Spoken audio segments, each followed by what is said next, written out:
Bien, pues para definir lo que es la familia, que vosotros seguro que lo podéis hacer mejor que yo, a mí se me ha ocurrido elegir un vídeo que se puede encontrar en YouTube.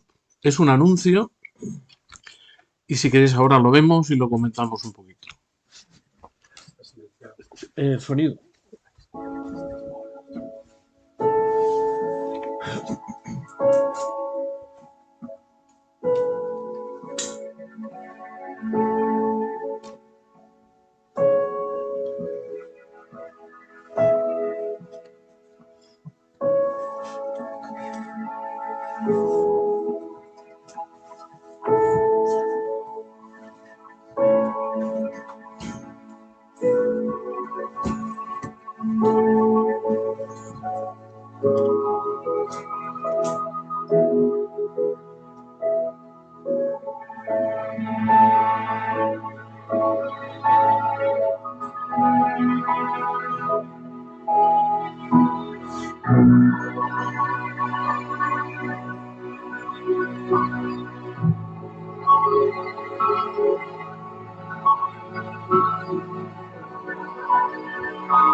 Ya que Miguel se ha sentado ahí, le voy a pedir que prepare el siguiente.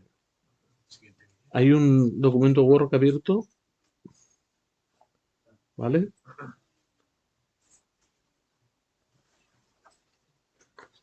Dile, explorar YouTube. Y esta es una tarifa baratísima según la Universidad de Norwich. Es el momento de publicidad. Páralo. Sí. Sí. Bien, si quieres pon el PowerPoint.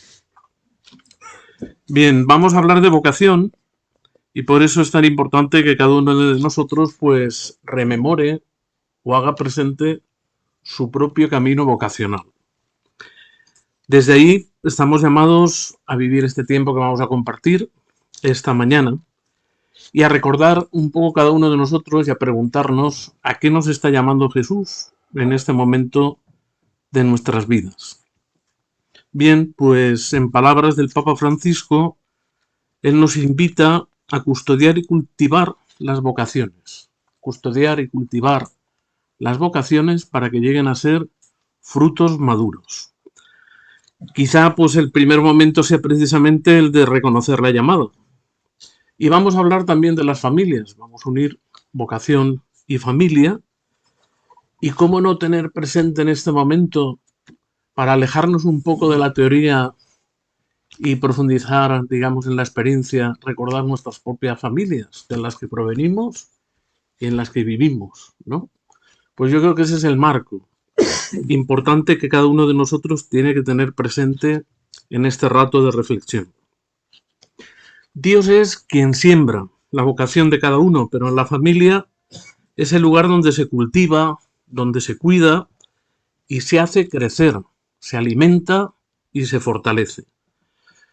La familia debe acompañar la vocación de los hijos, esforzándose en crear un ambiente favorable a lo que cada uno de ellos va descubriendo y donde puedan recibir la ayuda necesaria para responder a esta llamada de Dios. En su libro autobiográfico, Don y Misterio, San Juan Pablo II recuerda que con su padre no hablaba de la vocación al sacerdocio, pero su ejemplo para él fue de alguna manera su primer seminario, una especie de seminario en familia. Y en este mismo sentido, permitidme que recuerde el testimonio de Aimé Duval, sacerdote jesuita belga, que al hablar de su familia decía: era el quinto hijo de una familia de 9 hermanos. En casa nada de piedad expansiva y solemne, solo cada día la oración de la noche en común. Pero es algo que recuerdo claramente y lo recordaré siempre. Mi hermana Elena recitaba las oraciones, demasiado largas para los niños, 1/4 de hora.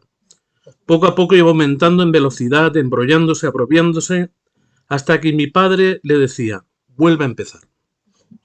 Y entonces yo iba aprendiendo que hace falta hablar con Dios despacio, seria y delicadamente. Es curioso cómo me acuerdo de la postura de mi padre. Él que con sus trabajos en el campo o en el acarreo de la madera siempre estaba cansado. No se avergonzaba de manifestarlo al volver a casa. Después de cenar se arrodillaba, los codos sobre una silla, la frente entre sus manos, sin mirar a sus hijos, sin un movimiento, sin toser, sin impacientarse. Y yo pensaba, mi padre que es tan valiente, que manda en casa, y también entiende a los dos grandes bueyes, que es insensible a la mala suerte y no se inmuta ante el alcalde, los ricos, los malos, ahora se hace un niño pequeño ante Dios. ¿Cómo cambia al hablar con él? Debe ser muy grande Dios para que mi padre se arrodille ante él, y también muy bueno, para que se ponga a hablarle sin mudarse la ropa. En cambio, mi madre nunca la vi de rodillas, demasiado cansada, se sentaba en medio, el más pequeño sus brazos, el vestido negro hasta los tacones, los hermosos cabellos castaños caídos sobre su cuello, y todos nosotros a su alrededor muy cerquita. Musitaba las oraciones de punta a cabo, sin perder una sílaba, todo en voz baja. Lo más curioso es que no paraba de mirarnos, uno tras otro. Nos miraba pero no decía nada, nunca, aunque los pequeños enredasen o hablasen en voz alta, en voz baja, aunque la tormenta cayese sobre la casa, aunque el gato volcase el puchero. Y yo pensaba, debe ser muy sencillo Dios cuando se le puede hablar teniendo un niño en brazos y en delantal. Y debe ser una persona muy importante, para que mi madre no haga caso ni al gato ni a la tormenta.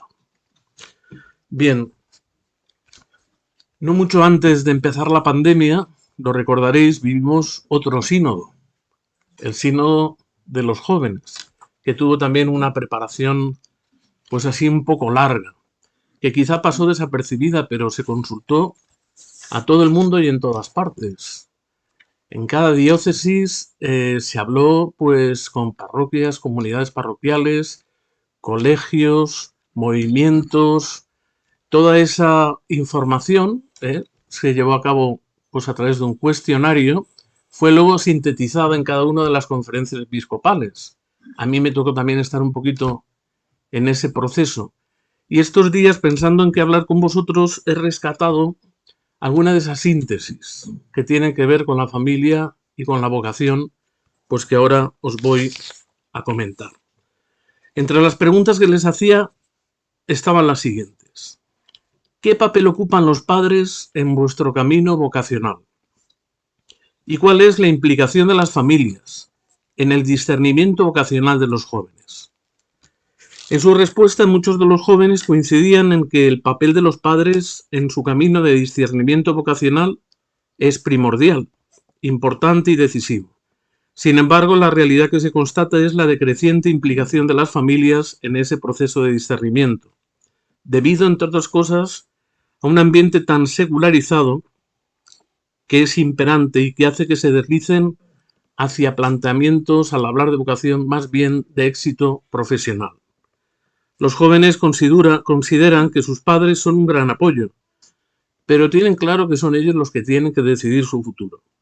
Ellos los acompañan, orientan y guían, les entregan sus valores, transmiten sus creencias y los educan en la fe, y son asimismo la mejor garantía para que la semilla de la vocación llegue a germinar. Son pocos los que consideraban que los padres no son relevantes en este aspecto. Entre estos, algunos afirman que sus padres se inclinan más a orientarlos en áreas profesionales para que alcancen un buen nivel de vida económico y profesional. Bueno, pues a ver si puedo unir esto que os acabo de presentar, ¿no? Hemos empezado viendo un vídeo que es la familia, que si tuviéramos que decir una palabra diríamos que es un salvavidas, ¿no? Según nos lo transmiten en la historia que nos cuentan. Hemos escuchado un texto, memoria, testimonio, de un sacerdote que siendo pequeño, pues aprendió a conocer a Dios, que aprendió a rezar, pues a través del testimonio de sus padres, más viéndolos que por las cosas que les decían. Y tenemos también un testimonio más reciente de los jóvenes que fueron preguntados de cara al sínodo de los jóvenes sobre la relación entre familia y vocación. Y han dicho que para ellos es muy importante lo que sus padres les digan, aunque tienen claro que son ellos los que al final tienen que tomar la decisión. Aquí podríamos añadir algo que yo creo que todos conocemos y es sabido, que teniendo un papel tan relevante, o estando llamada a tener un papel tan relevante la familia en orden al discernimiento vocacional de sus hijos, pues sabemos y conocemos, vosotros mejor que yo, de las heridas que hay en nuestras familias, de las ausencias, que a veces son tan marcadas que las heridas duran pues absolutamente toda la vida. Y sin embargo, estos jóvenes pues siguen sintiendo que es importante para ellos lo que opinen, lo que aconsejen, lo que ayuden sus padres a la hora de tomar las decisiones sobre su futuro. Luego, estamos ante una realidad que es compleja, pero que sigue siendo muy necesaria, y más aún en mitad de las circunstancias que nos toca vivir. El término vocación, del verbo en latín vocare, significa llamar. La vocación es un acontecimiento misterioso en el cual el hombre, en diálogo con Dios, adquiere conciencia de una misión en la que históricamente está llamado y se compromete con una respuesta concreta. ¿Qué es lo primordial? Pues lo primero y esencial, ponerse a la escucha. Pero bueno, ya sabemos que esto en el momento actual también pues presenta dificultades. No andan muchos de los jóvenes que conocemos con un auricular pegado a la oreja, con música, con muchos decibelios, pues que impiden prácticamente escuchar. No a Dios, sino a cualquiera que les diga algo. Por eso tenemos esa sensación de que están como ensimismados, abstraídos en otra cosa. En un mundo de tantas y tan constantes interferencias, no es fácil que se escuche la voz de Dios, ni la de la conciencia, que podríamos decir que se ha quedado un poco afónica de tanto gritar, ni tampoco la de Dios. ¿Cómo llegaremos a aguzar el oído para poder escuchar? ¿Es este mundo nuestro un mundo sin llamadas o un mundo en el que son raras las respuestas? Podríamos preguntarnos. Quiero recordar un episodio del libro del profeta Samuel que me parece interesante traer aquí a colación, que es el de la propia vocación de Samuel. ¿Lo recordáis? Samuel está acostado y oye una voz que le llama. Y él piensa que es Elí, el sacerdote. Se presenta ante Elí, le dice: aquí estoy porque me has llamado. El hombre se gira y dice: yo te he llamado, ve si descansa. Por segunda vez siente esa llamada. Vuelve a presentarse ante Elí, Elí le vuelve a responder: no te he llamado, descansa, tranquilo. Por tercera vez vuelve a escuchar esa llamada. De nuevo se presenta ante Elí, y entonces Elí, que en principio estaba un poco dormido, espabila y entiende por dónde pueden ir las cosas. La próxima vez que oigas esa voz, di: habla, Señor, que tu siervo escucha. Y eso es lo que ocurre a continuación, que la respuesta de Samuel pues da pie a que Dios pues le comunique lo que tiene preparado para él. Nosotros necesitamos a alguien que nos ayude, de manera especial cuando somos jóvenes, que nos acompañe, que nos ayude a discernir qué es la voz de Dios, qué no es la voz de Dios, que nos dé un ejemplo y un testimonio de gratuidad, de generosidad, de amor incondicional. Ese es el contexto en el que crecen las vocaciones, que al principio son, como en todos los casos, como una pequeña semilla, pero que hay que cuidar. ¿Por qué? Porque toda nuestra vida depende de ello. El sentido de lo que vivimos, lo que vamos a hacer, nuestra felicidad, la de las personas con las que nos vamos a encontrar en el camino de la vida. Fijaos qué importante. La vocación acontece en la vida del hombre, sucede como algo nuevo que está rodeado pues, de unas circunstancias particulares en cada caso. Se relaciona con todo lo que sucede en el tiempo. Por ello es preciso descubrirla, discernirla y disponerse para entrar en ese diálogo. No es necesario que desde siempre las personas tengan conciencia de ella. Hay un momento que podríamos decir que reconocemos como el comienzo de todo, aunque sea muy remoto. Y de ese instante, pues uno adquiere conciencia de que pues esa palabra que se le proclama le ayuda a iluminar o ilumina eso que está viviendo. Y a veces son pequeñas cosas que unidas pues van dando forma a lo que en un principio es como una intuición y poco a poco se va a convertir con rotundidad en algo evidente para la persona que buscando a Dios escucha su palabra en su vida. ¿Qué es esencial? Bueno, todo eso que hemos dicho hasta ahora es muy importante, pero aquí hay una cosa muy esencial, que es la respuesta de parte del hombre. La respuesta a Dios, que habla el hombre que responde a Dios, ahí podríamos decir como un desnivel considerable, y sin embargo Dios se abaja, sale a nuestro encuentro, se pone a caminar a nuestro lado y nos invita a seguirle. ¿Y por qué? Pues por puro amor. Pero cuando uno recibe esa llamada, pues siente y descubre que no solo es que Dios le ama a él, sino que ya está amando a través de él a aquellos con los que el día de mañana se va a encontrar, va a vivir, va a encontrarse en el trabajo, por la calle, en cualquier circunstancia y lugar. Dios toma la iniciativa, es verdad, pero nos toma en cuenta a nosotros. Nos ama y nos respeta y nos invita a colaborar con él. ¿Qué es entonces lo más preciso? Estar atentos, saber escuchar.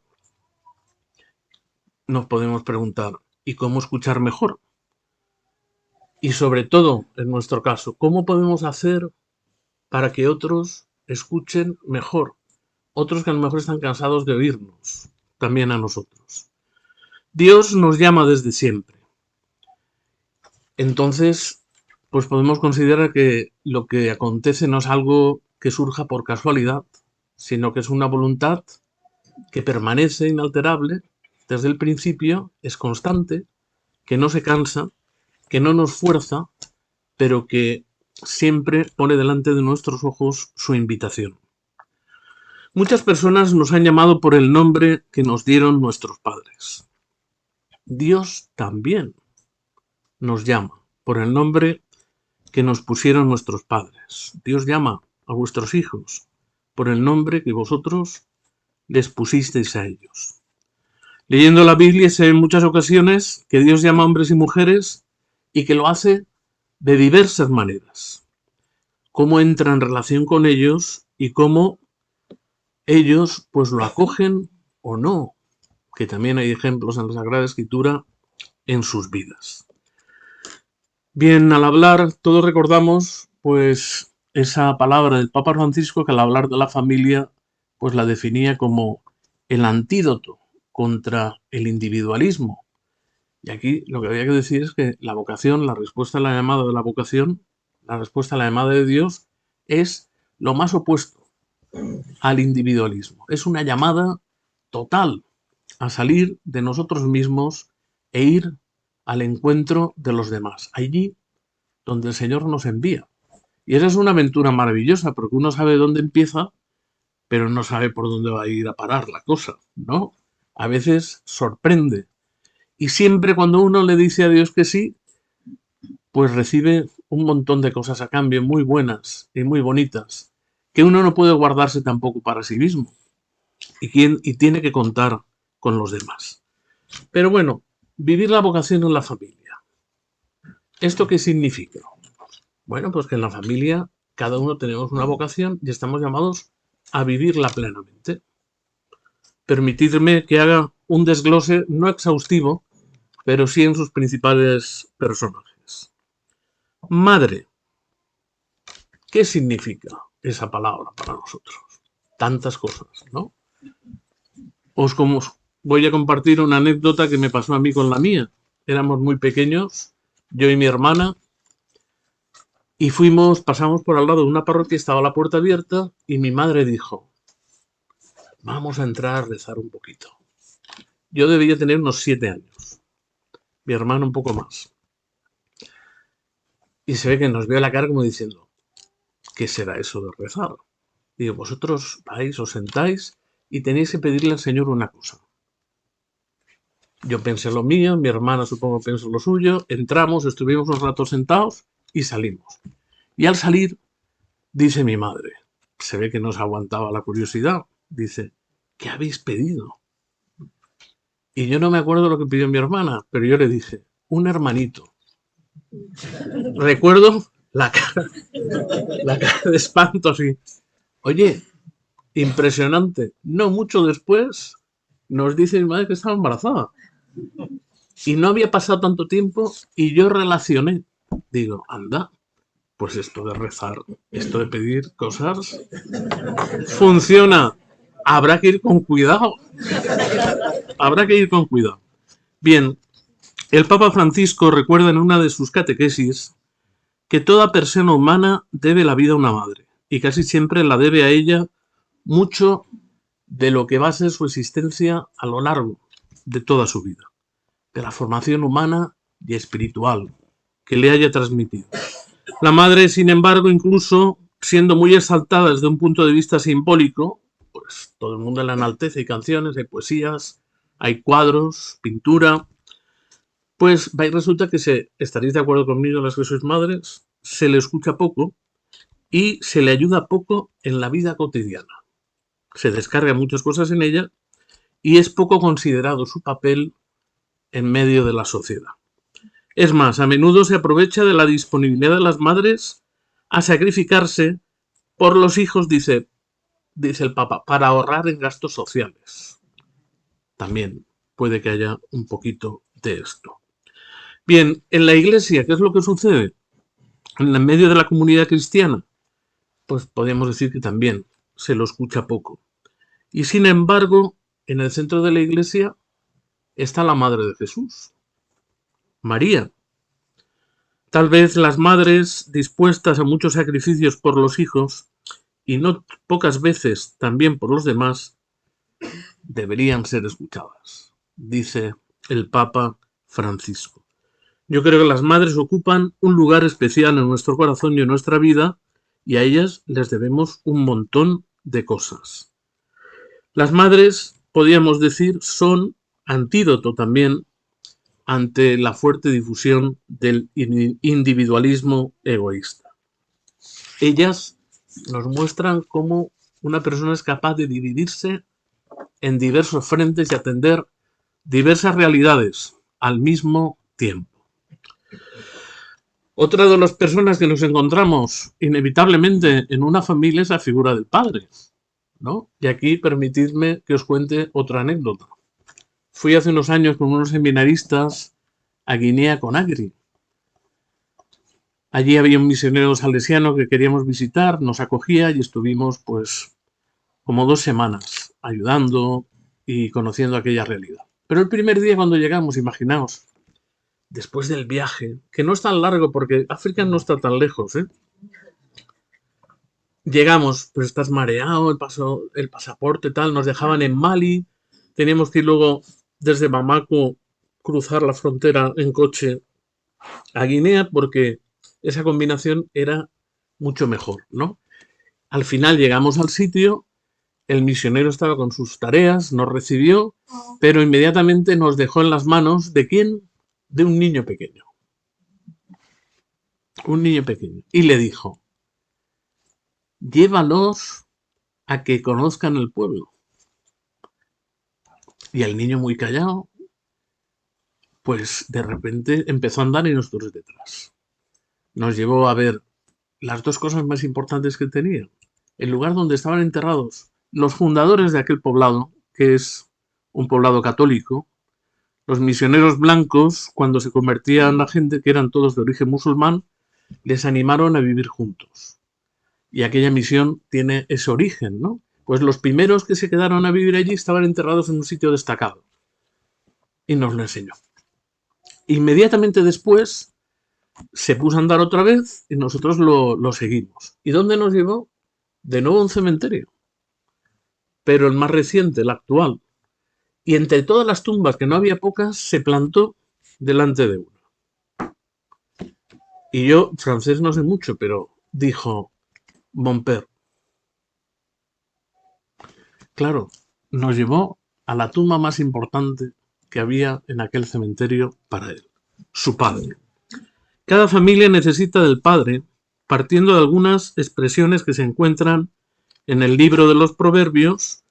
Recordamos las palabras que un padre dirige a su propio hijo y dice, Hijo mío, si se hace sabio tu corazón, también mi corazón se alegrará. Me alegraré de todo corazón si tus labios hablan con acierto. No se podía expresar mejor ese orgullo y emoción de un padre que reconoce que el mayor orgullo y emoción es precisamente descubrir que ha transmitido a su hijo la verdad de la vida, o sea, que ha aportado, ha construido, ha ayudado a que tenga un corazón sabio. Este padre no dice estoy orgulloso de ti precisamente porque haces lo mismo que hago yo. No, no le dice eso. Le dice algo más importante. Seré feliz cada vez que te vea actuar con sabiduría y me emocionaré cada vez que te escuche hablar con rectitud.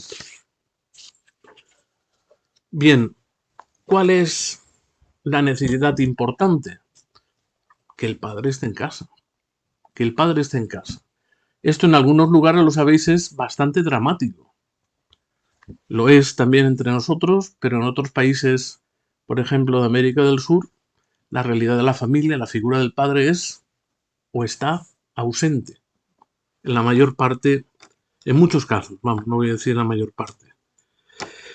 Un padre que esté presente, que sea cercano a su esposa, para compartirlo todo, alegrías, dolores, cansancios y esperanzas, y cercano a sus hijos, en su crecimiento, que los acompañe, que se haga presente, que esté disponible para ellos.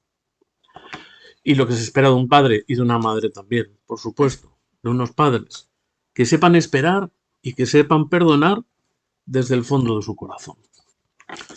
¿Qué más nos encontramos en la familia? Bueno, pues está la figura de los hermanos, ¿verdad? Unos tenemos más, otros tenemos menos, otros no tenemos ninguno. Los que no tienen les hubiera gustado, los que tienen dicen, siempre compartiéndolo todo, dividiendo. Si hubiera estado solo, ¿no? Pero bueno, todos tenemos claro que es una riqueza y a veces una fuente de dificultades también, ¿no? Bien, ¿qué es lo que nos recuerda el Papa Francisco? Que hermano y hermana son palabras que el cristianismo quiere mucho. Y gracias a la experiencia familiar que está presente en todas las culturas, pues se comprende el sentido de lo que significa esa palabra, hermano o hermana. El salmista nos recordará, ved qué dulzura, qué delicia, convivir los hermanos siempre unidos. Pero ya sabemos que esta relación a veces es tan intensa cuando se daña, pues cuesta de reconducir. Cuando se arruina la relación entre los hermanos, pues se abre un camino de experiencias dolorosas del que a veces no hay retorno. Esa es la cruda realidad. Recordamos el relato de Caín y Abel y precisamente la pregunta que Dios le hace a Caín, ¿dónde está tu hermano? Lo primero que había hecho era olvidarse que era hermano suyo. Y el Señor se lo recuerda. ¿Dónde está tu hermano? Ese vínculo de la fraternidad que vivimos en las familias y que nos invita desde el primer momento a aprender a compartir, que también supone un esfuerzo, pues, reconciliarse todos los días, volver a encontrarse, saberse perdonar, es el lugar donde aprendemos la convivencia humana y que luego vamos a poder aprovechar cuando convivamos en medio de la sociedad. ¿Qué es lo que hace la familia? Bueno, pues la familia introduce la fraternidad en el mundo. Y a partir de esta primera experiencia, pues vienen todas las demás. El estilo ese de fraternidad se irradia o está llamado a irradiarse a toda la sociedad y también a manifestarse en la vinculación de los pueblos entre sí. Dificultades de la familia actual que dificultan el discernimiento entre el individualismo y la ausencia. ¿Cuál es la promesa que Jesús nos hace? Bueno, la promesa de Jesús nos sitúa en este contexto de la importancia de la vocación y de la misión de los padres. Aunque inmersos en sus ocupaciones y responsabilidades, un padre tiene que tener el valor y el amor de perder, entre comillas, el tiempo por sus hijos. Y si es posible que los hijos no tengan que sufrir su ausencia. Estamos viviendo un conflicto bélico en Europa después de tantos años. Pero yo recuerdo la figura de mi padre que no conocía al suyo porque murió en la guerra y yo creo que eso siempre fue algo doloroso para él. E incluso yo creo que en algún sentido se le notaba la ausencia del padre, a veces por situaciones que no podemos prever. En este camino de la paternidad, Jesús nos hace pasar de la oscuridad a la luz y Él mismo se nos muestra como camino, verdad y vida. Así es como vamos creciendo, conscientes de que estamos habitados por una presencia interior que nos hace confiar y crecer. No estamos solos. Y en esa certeza podemos proyectarnos en la vida. Ya sabéis, la preocupación de un niño o una niña cuando se hace un poco más mayor dice, ay, qué bien yo estoy con mis padres. Pero ¿y si les pasa algo? ¿Qué va a ser de mí? No habéis visto. Eso a lo mejor hasta a nosotros nos ha pasado. Esa seguridad al mismo tiempo se transforma en vulnerabilidad o descubrimiento de esa vulnerabilidad. ¿Qué es lo que les pasa en la actualidad a nuestras familias? Bueno, que en muchos casos han dejado de enseñar y cultivar la fe, a veces por un pretendido voluntarismo, bueno, pues que ellos hagan lo que quieran, que sean libres, esas cosas que a veces se dicen, y entonces se deja de acompañar esa dimensión en la vida de sus hijos. Bueno, pues una carencia que hace más difícil, sin duda, el poder en algún momento escuchar y conocer cuál es la voluntad de Dios en sus vidas, porque se convierten un poco como extraños. La familia actual, además, lo sabemos, está centrada pues en que sus miembros se conviertan en personas exitosas en nuestra sociedad, a veces sin importar el precio que uno ha de pagar y llegando incluso al descuido existencial y de la visión trascendente de la vida. Al igual que se ha perdido la conciencia de ser transmisores de la fe, pues se han hecho presentes otros valores que también pues dificultan bastante la cosa. El consumo, el placer y el hedonismo por encima de todo. Es imprescindible, nos dice el Papa Francisco, mirar a la familia como iglesia doméstica donde se cultive permanentemente los valores y que conlleve a cada integrante a ser más humano, a realizarse integralmente como persona. Y ya que estamos hablando de la familia, no podemos olvidar a los que ya no están. Yo no sé vosotros, pero uno descubre al cabo de los años cómo las personas que han sido importantes para él, pues se van yendo. Y la sensación que te dejan es de orfandad. ¿Cuándo me gustaría que estuviera fulanito, menganita, le comentaría esto, a ver qué opina, qué me diría? Me corregían, pero eso me ayudaba a ser mejor. Bueno, hay un montón de situaciones en que los echamos de menos. Bueno, pues yo os comparto la lectura que hago cuando me viene ese pensamiento, pues aparte de entristecerme o saberme mal que ya no estén, me viene a la mente un pensamiento que es este. Bueno, es que todo eso que ellos han hecho antes por mí, ahora yo lo tengo que hacer por los demás. Amor con amor se paga. Y yo creo que si hacemos memoria de estas personas que han ido marcando nuestra vida, a veces pues muy importante, otras menos, pero que no olvidamos porque han significado un antes y un después, pues yo creo que tiene que ser una memoria agradecida y una memoria a la vez comprometida. Ahora, tenemos que ser nosotros los que devolvamos todo el bien que nos han hecho ayudando a los demás. Porque a veces acompañar a niños y jóvenes es pesado, no digamos si son adolescentes, ¿no? Pero bueno, antes lo han hecho por nosotros, que nosotros no caímos así, como somos ahora mismo. Bien, acompañar a la familia, ¿qué implica? Pues implica disponibilidad, no solo de tiempo, sino de nuestra persona, porque a veces podemos estar físicamente, pero con la cabeza pues muy lejos. También capacidad de sabernos hacer preguntas. También capacidad de saber esperar. ¿Qué es lo que quiere un niño? Pues quiere que lo que desea lo tenga ya, ¿no? Pero nosotros sabemos por experiencia que a veces también nos cuesta que las cosas que valen la pena, pues se hacen esperar, ¿no? Y que el tiempo no significa solo pérdida, sino como posibilidad de reflexión y posibilidad también de enriquecimiento ante una situación, de pedir consejo o dejar que las cosas de alguna manera reposen un poco más. Requiere también capacidad de volver a intentarlo una y mil veces, sin desanimarnos. Saber escuchar, no solo con los oídos, sino también con el corazón. Un poco lo que dijo el profeta Samuel con el padre de David.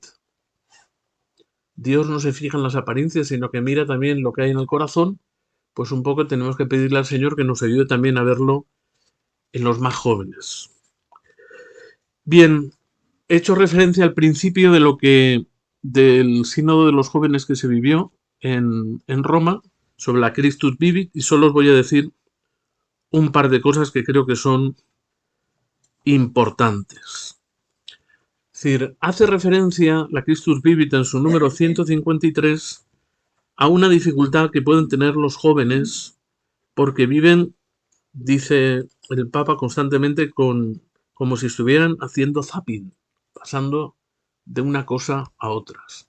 Y difícilmente cuando uno está en esa situación tan ambulante, pues pueden llegar las cosas a caer por su propio peso, porque la persona tiene que tener una cierta serenidad.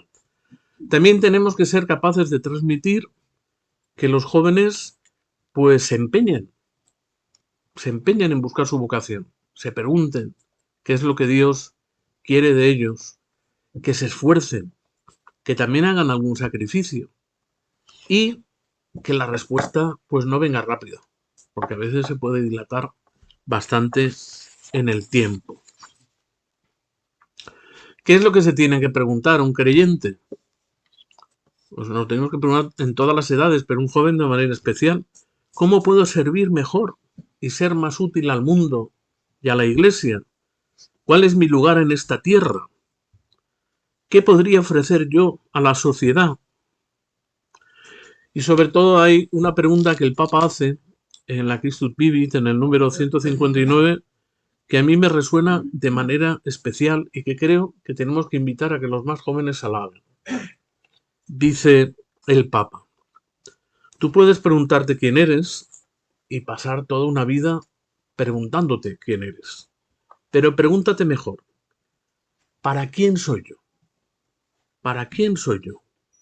Y dice el Papa, eres para Dios, sin duda. La familia, escuela de discernimiento. Permitirme otra anécdota. Cuando era seminarista, fuimos del seminario de Valencia, que es en Moncada, a Bétera y luego caminando hasta la Cartuja de Portaceli, unos 12 kilómetros. Llegamos sedientos. Habíamos apalabrado la visita y llegábamos antes de tiempo. Pero teníamos tanta sed que dijimos, vamos a llamar y que nos den agua. Llamamos, serían como las 4. El hermano portero enseguida nos dijo, entrar ahí en el jardín hay una fuente con agua. Y mientras estábamos bebiendo, empezó a sonar la campana. Y le preguntamos, ¿esa campana? Dice, esa campana nos llama a la oración. Dice, ah, y usted dice, ahora lo más importante sois vosotros. Nos dijo el Cartujo, ahora lo más importante sois vosotros. Los vínculos que valía la pena, ¿no? Es un encuentro fortuito de este hombre, pues abandona su casa en una corta césped para ir a ver a su hermano, con el que está enfadado de hace 12 años, y vive a 500 kilómetros. La corta césped va muy lenta, luego es una película casi contemplativa, ¿no? En la que él se va preparando interiormente también para ese encuentro a través de otros encuentros que va teniendo en el camino, como el que tiene con esta muchacha en mitad de la noche y que él pues le ofrece el calor del fuego y de la palabra de sabiduría.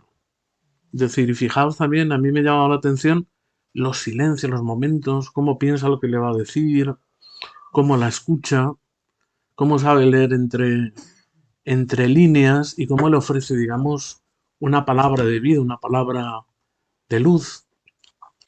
Si no la habéis visto es muy recomendable, ¿eh? Se llama Una historia verdadera, ¿eh? Una historia verdadera. Bien, pues ya terminando, un poco el tema no se puede agotar en tan poco tiempo, pero el tema hay que vivirlo, ¿no? Llevarlo adelante cada uno de nosotros. Dando gracias, como os he recordado antes, a tantos que antes nos han ayudado, sacerdotes, laicos, religiosos.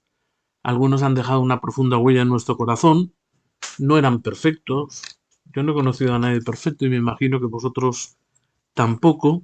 Pero unos a su manera y otros de otra, pues han sido capaces de transmitirnos la fuerza que necesitamos para tirar hacia adelante. Lo han hecho de mil formas. Con la palabra, con un gesto, con la entrega de su vida. Han sido y son compañeros de camino que nos ayudan a conocer a Cristo y a querer cada día más a su iglesia, a descubrir cuál es su voluntad, lo que el Señor nos pide, qué es lo que espera de cada uno de nosotros. Han dado su vida y yo y vosotros nos hemos beneficiado de eso, porque han tenido una acogida incondicional, porque han tenido la palabra y el gesto oportuno, por su paciencia. Nos podemos recordar y pronunciar sus nombres delante de Dios con agradecimiento. Os invito a que lo hagáis, por los que todavía están y por los que ya se fueron a la casa del Padre. ¿Qué tal personas somos a estas alturas de nuestra vida? Bueno, yo creo que todavía nos queda mucho por hacer, ¿verdad? Pero yo creo que hubiéramos sido mucho peores si no los hubiéramos tenido en nuestro camino.